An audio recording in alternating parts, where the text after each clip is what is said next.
Hello students, welcome back to another video in this channel. আজকে তোমাদের class 12-এর ইংলিশের first chapter down the rabbit hole by Lewis Carroll start করছি এবং এরপর থেকে কিন্তু কথা দিচ্ছি প্রত্যেক রিসেন্ট একদিন বা দুদিন অন্তর অন্তর ভিডিও আসতে থাকবে। তোমাদের সমস্ত কিছু টেক্সট শেষ করার দায়িত্ব কিন্তু আমার।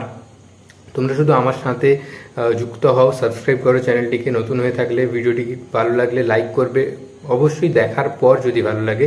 আর যাদের প্রয়োজন এগুলো দেখার, তোমাদের বন্ধুদের সাথে, যারাও তোমাদের সাথে 12-এ পড়ছে 4th সেমিস্টারের জন্য, যাদের এই ভিডিওগুলো অত্যন্ত গুরুত্বপূর্ণ, তাদেরও শেয়ার করো। তো আজকে তোমাদের ফার্স্টেই স্টার্ট করব down the rabbit hole by Lewis Carroll. অনেকটাই দেরি করে ফেললাম বেশ কিছু ব্যক্তিগত কারণে, তো আজ থেকে আর কোনো লেট নয়, একদম সাথে সাথে চলবো আমরা একসাথে এবং এগিয়ে যাব আমরা। Down the rabbit hole by Lewis Carroll. এই লুইস ক্যারল সম্বন্ধে কিছু কথা বলার আছে, সেটা পরে একদিন অন্য একটা ক্লাসে বলবো। আজকে ফার্স্ট স্টার্ট করছি একদম টেক্সটটা থেকে। এখানে অ্যালিস বলে যে মেয়েটার নাম রয়েছে, ওটা কিন্তু লুইস ক্যারলের লেখা অনেকগুলো টেক্সটেই এই মেয়েটার নাম রয়েছে। বলা যেতে পারে তার একটা যতগুলো তিনি লেখা লিখেছেন তার মধ্যে একটা স্পেশাল ক্যারেক্টারই অ্যালিস। তো এবার Alice was beginning to get very tired, খুবই ক্লান্ত বোধ করছে। And sitting by her sister on the bank, একটা নদীর ধারে সে আর তার বোন বসেছে, তার বোনের কাছে বসেছে আর কি Alice. And of having nothing to do, কিছু এখন তার করার মতো কাজ নেই, ঠিক আছে।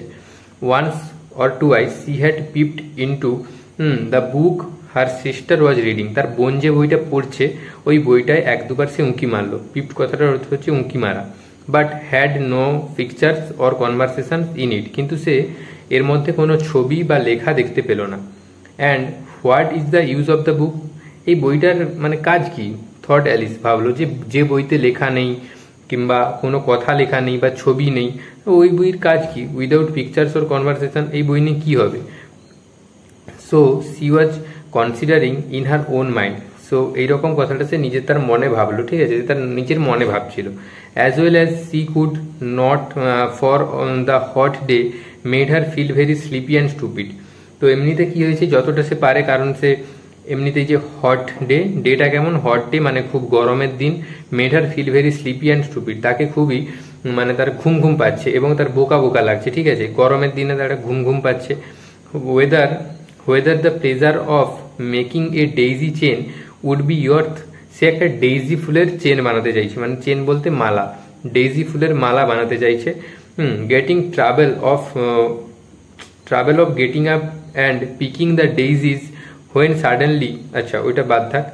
তো কি বলা হচ্ছে না, whether the pleasure of making a daisy chain, যদিও একটা ডেইজি চেন বানাতে খুব ভালো লাগবে, would be worth the trouble of getting up and picking the daisies, এখন গরমের সময় তাকে উঠে যেতে হবে তার বোনের কাছ থেকে, ডেইজি ফুলগুলো তুলতে হবে, তারপর তার মালা বানাতে হবে। তো কাজটা একটু ঝামেলার, তার উপরে গরমের দিন, ঠিক আছে। সে তাই বলছে যে যতটা ডেইজি মালাটা বানিয়ে যতটা সে প্লেজার পাবে, কাজটা করে কি সে ততটা পাবে।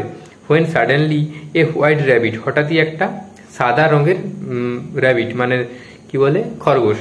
And pink eyes with pink eyes ran close by her, তার কাছ দিয়ে দৌড়ে চলে গেল। তার গায়ের রংটা কেমন সাদা আর তার চোখের কালারটা কেমন পিঙ্ক।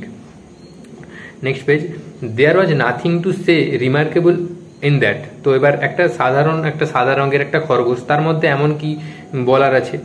নর did Alice think it so very much out of the way to hear the rabbit says, এইখানে কিছু জায়গায় 114 বা 111 এরকম প্রিন্টিং হয়ে গেছে, ওগুলোতে কি ছিল ওটা দেখে বলতে হবে। নো ছিল বা এখানটায় সে টু ইট সেলফ, ঠিক আছে। তাহলে কি বলছে না, সে প্রথমে ভাবেনি এতটা র্যাবিটটাকে নিয়ে।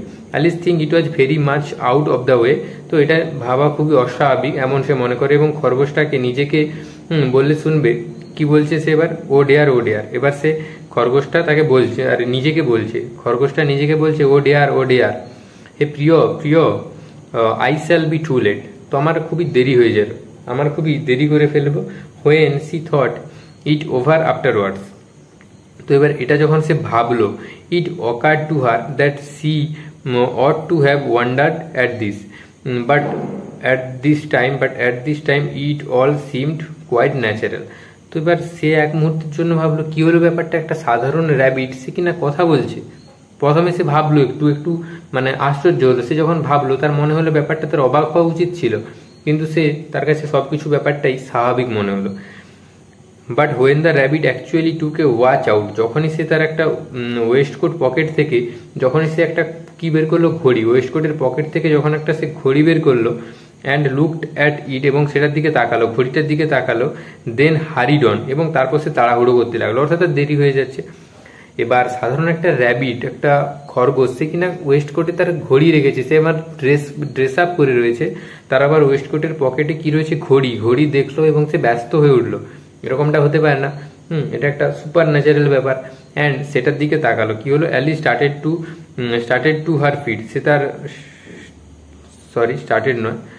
স্টার্ট অ্যাট হার ফিট, সে তার দিকে তাকিয়ে থাকলো, সে তার পায়ের দিকে তাকিয়ে থাকলো। For it flashed across her mind that she had never before seen a rabbit with either a waistcoat pocket or a watch. তো আগে সে কোনোদিন এমন কোনো মানে কাকে দেখেনি, যে র্যাবিট দেখেনি বা খরগোশকে দেখেনি যে কিনা ওয়েস্টকোট পরে রয়েছে এবং সেখানে তার মধ্যে একটা পকেটে একটা সে ঘড়িও রেখেছে এবং সে ঘড়ি বের করে দেখছে। তো এরকম ব্যাপার, কোথায় ছাড়লাম, take at burning with curiosity, এবং সে কি হলো না প্রচন্ড কৌতূহলী হয়ে উঠলো, কে না আমাদের Alice. She ran across the field after it, এবার র্যাবিটটা ছুটে ছুটে যাচ্ছে, ওর পেছনেও ছুটতে লাগলো, and was just in time to see it pop down a large rabbit hole under the hedge.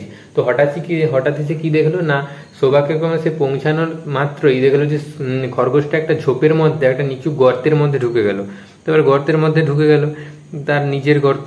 In another moment down went Alice after it, তার পর মুহূর্তে কি হলো, অ্যালিসও সেই খরগোশের গর্তটায় ঝাঁপ দিয়ে দিল।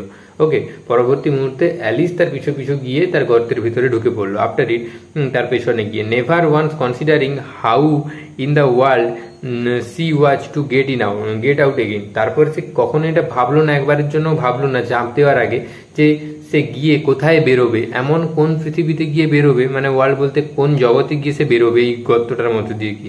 The rabbit whole went straight on like a tunnel for same way, তো কিছুটা দূর একটা একদম খাড়া গর্তের মতো, মানে সুড়ঙ্গের মতো একটা হয়ে চলে গেল, যে টানেল দেওয়া রয়েছে টানেলের মতো একটা সুড়ঙ্গের মতো চলে গেল কিছুটা দূর।